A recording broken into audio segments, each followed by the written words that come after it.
Jaret is the moral compass of not only our community, but for all of those who are fortunate to call him our friend and to be part of the family that he has helped to build in this community.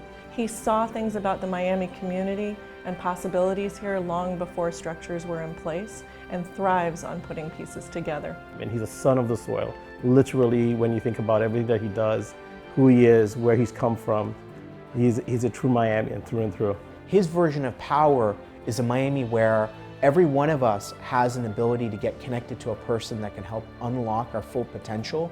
And I think that's what really makes Jaret so unique. I see him in his business capacity. I see him at the U talking to students and mentoring. I see him connecting with the Board of Trustees. I see him with community members. And the warmth and that easy laugh and that opportunity and ability to bring people together, it manifests itself in all those arenas. And that kind of skill set is something that we need more of. I'd say law and tech are probably his two fortes. That's the things that he really has a massive passion about.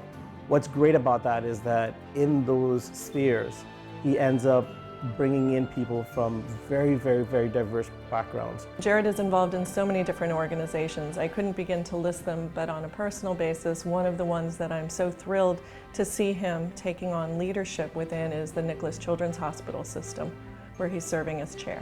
His grandfather was in fact one of the first African-American city managers of a municipality in Miami-Dade County. And the journey that Jaret has been upon, his parents have been upon, the roots of why South Florida matters so much to him, it's embedded in his blood. Good evening, everyone. I want to thank MCCJ and its amazing staff and board of directors for this recognition. I am keenly aware of the rich history and legacy behind the Silver Medallion. And with any award, the pedigree, the true honor resides in the nature of the previous and current recipients.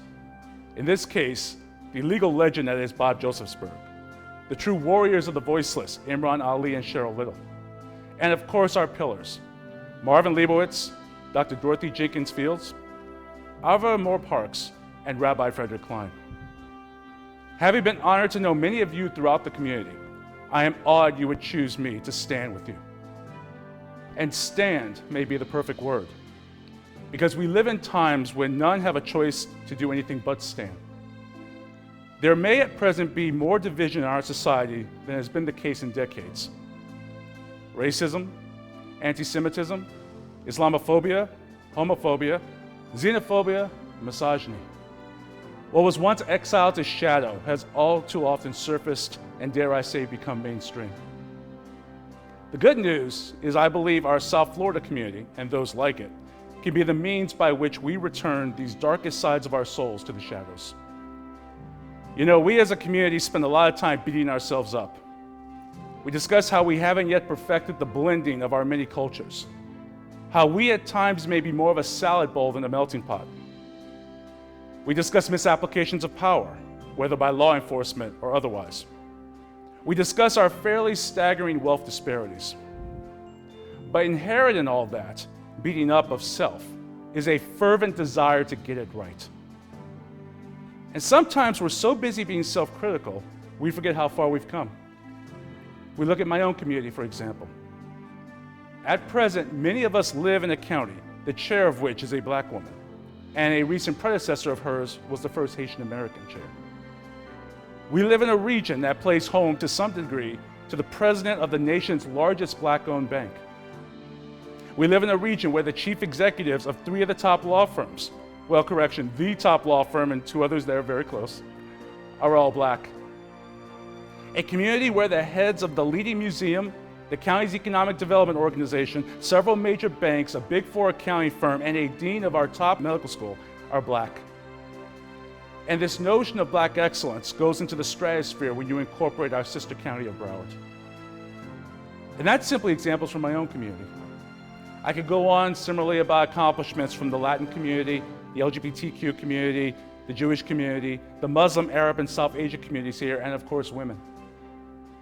You know, it's easy for us to forget that we currently have in this community what many would envy.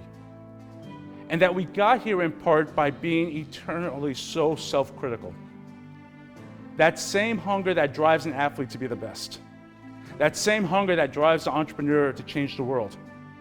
It's the same hunger to constantly question, are we where we should be, or who we wish to be, that ensures we get closer to answering that question, yes.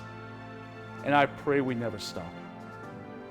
So in accepting this award, I ask to this audience filled with South Florida's most powerful and influential, that each of us continues this great legacy of being self-critical and question ourselves as we live our day-to-day lives within our respective spheres of influence. Question yourself as to how inherent biases drive our decision-making. Question yourself as to the power structures we've erected in our society. Question yourself as to educational opportunities we've made available to the young in our community. Question yourself as to how we make hiring and promotion decisions. Question yourself as to whether we are truly cultivating empathy for the challenges and obstacles unique to certain communities.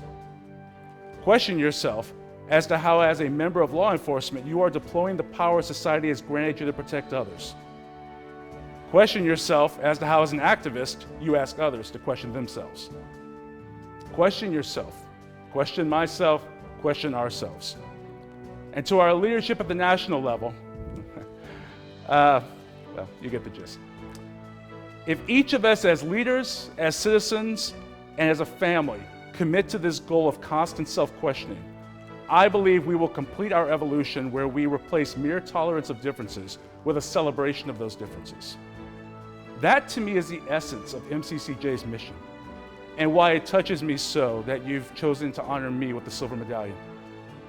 I give you my covenant that I myself will commit to this goal of self-critical vigilance, and I will play whatever small part I can to help our community be an example for the country to follow.